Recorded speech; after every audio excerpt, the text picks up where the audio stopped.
Assalamualaikum warahmatullahi wabarakatuh. Selamat pagi anak-anak semua. Kita bertemu kembali di dalam pembelajaran kita pada hari ini.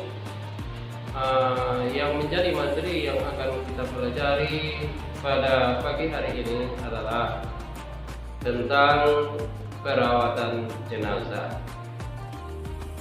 Yang mana pada kesempatan kali ini kita pelajari materi ini adalah untuk anak-anak kami semuanya dapat nanti mengimplementasikannya ke dalam masyarakat. Maka untuk itu kepada anak-anak kami semua supaya bersungguh-sungguh di dalam mempelajari materi pelajaran yang akan kita pelajari pada hari ini. Baiklah anak-anak semua, kita akan memulai pelajaran kita yakni tentang perawatan jenazah.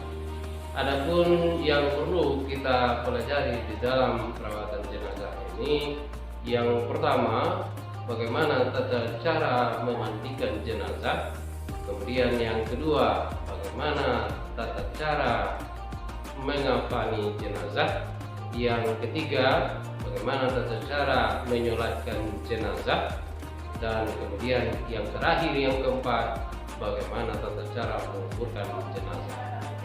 Baik, nanda semua, mari kita sama-sama perhatikan dan kita kupas satu persatu di dalam materi pelajaran kita ini.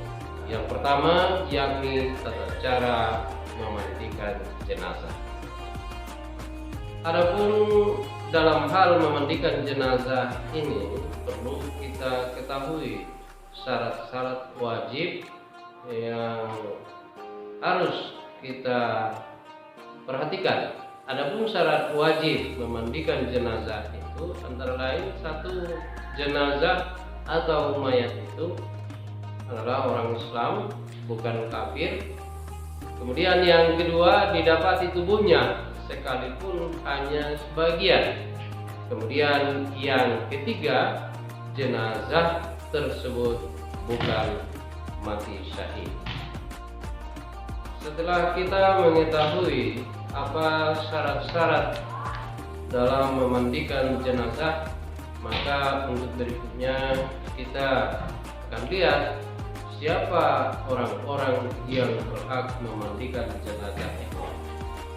Adapun orang-orang yang berhak memandikan jenazah, yang pertama, jenazah laki-laki dimandikan oleh laki-laki, perempuan dimandikan oleh perempuan. Orang lain jenis yang boleh memandikan adalah muhrim, suami atau istri.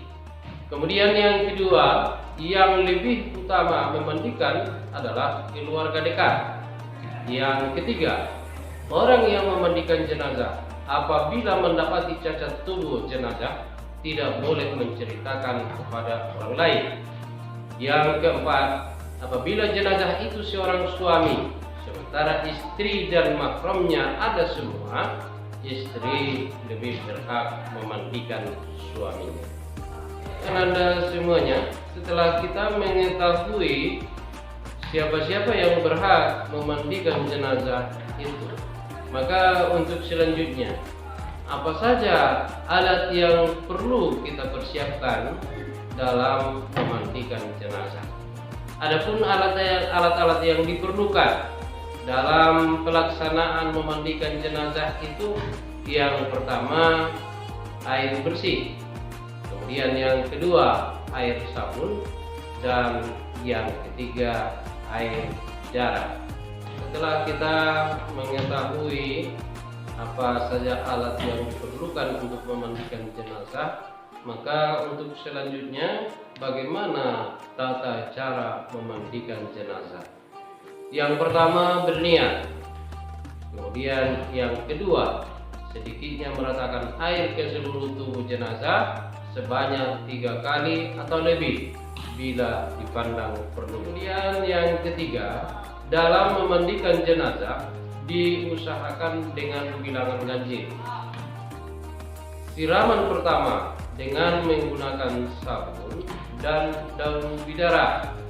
Kemudian siraman kedua menggunakan air bersih, dan ketiga sirami dengan menggunakan air yang dicampur dengan kapur baru.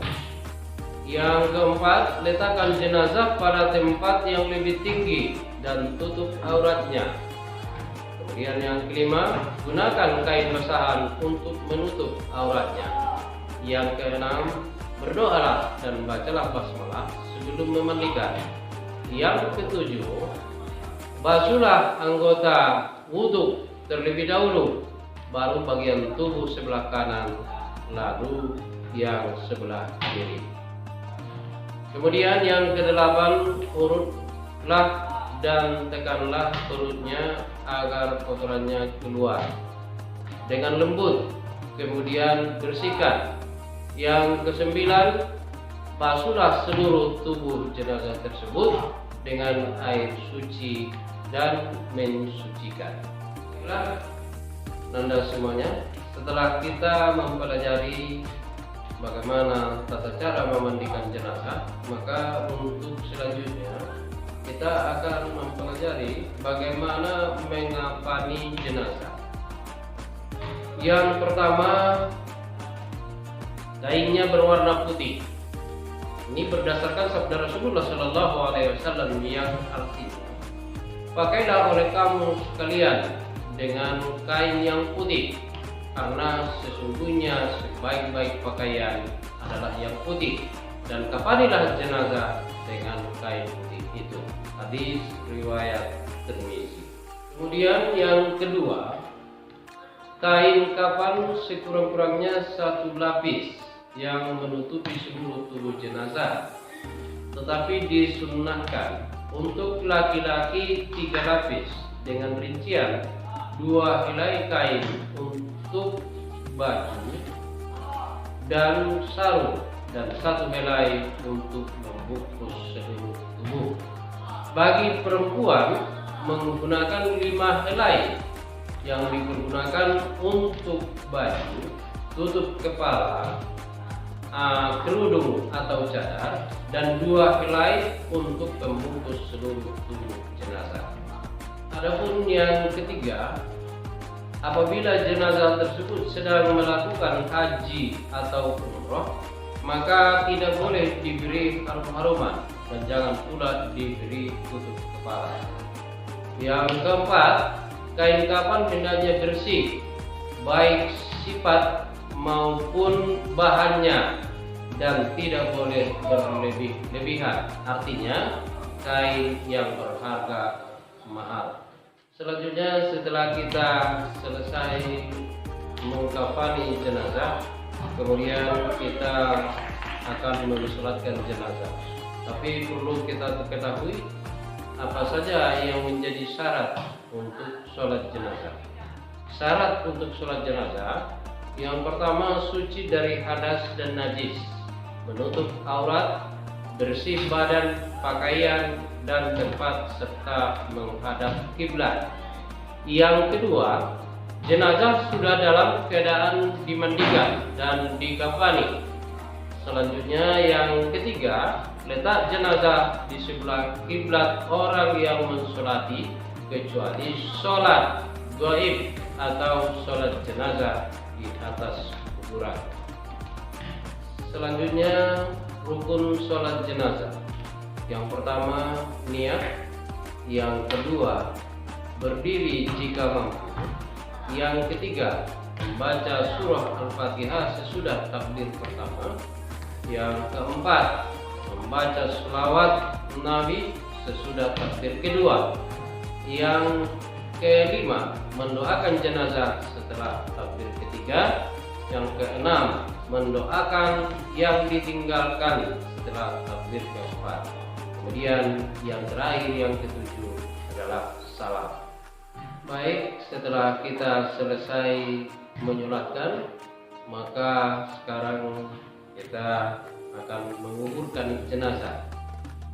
Dalam hal menguburkan jenazah merupakan kewajiban yang terakhir setelah dimandikan dikafani, dan disolatkan. Dalam menguburkan jenazah, hendaknya dibuatkan terlebih dahulu lubang kubur.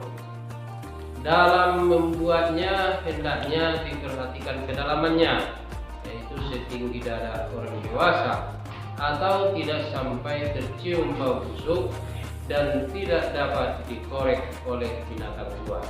Kemudian dalam lubang kubur tersebut di arah sebelah kiblat dibuat liang lahat.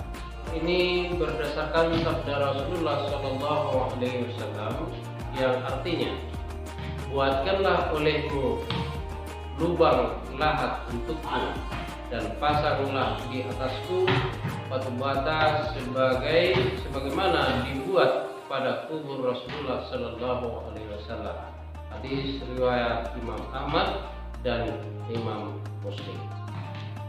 Dan selanjutnya cara menguburkan jenazah perlu kita ketahui. Yang pertama, memasukkan jenazah ke dalam lubang kubur sambil membaca doa.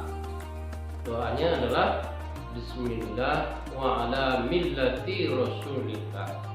Artinya dengan nama Allah dan agama Rasulullah. Kemudian yang kedua, letakkan jenazah di lubang lahat dengan menghadap kiblat. Muka dan kaki diusahakan menyentuh tanah. Ini berdasarkan hadis Rasulullah SAW yang artinya dari Umar radhiyallahu anhu, Nabi pernah bersabda, "Jika kamu sekalian menurunkan aku ke liang lahat, maka sentuhkanlah pipiku ke tanah." Selanjutnya yang ketiga, letakkan bantal tanah pada tubuh jenazah agar tetap menghadap kiblat. Kemudian tutup dengan kain atau papan, baru ditimbun dengan tanah, dan buatlah tanah tersebut lebih tinggi dari permukaan tanah dan di atasnya diberi batu.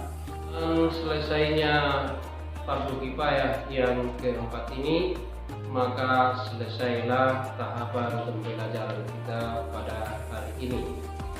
Kemudian dengan pelajaran ini yang membicarakan tentang fardu kifayah, maka dapat kita simpulkan dalam pelaksanaan fardu kifayah yang terbagi kepada 4. Yang pertama, memandikan, kemudian mengkafani, yang ketiga menyulatkan, dan kemudian yang terakhir. Kepada anak-anak kami semua, silakan dipelajari lebih lanjut. Saya kira demikian saja pelajaran kita. Mari sama-sama kita tutup dengan ucapan hamdalah. Alhamdulillahirabbil alamin.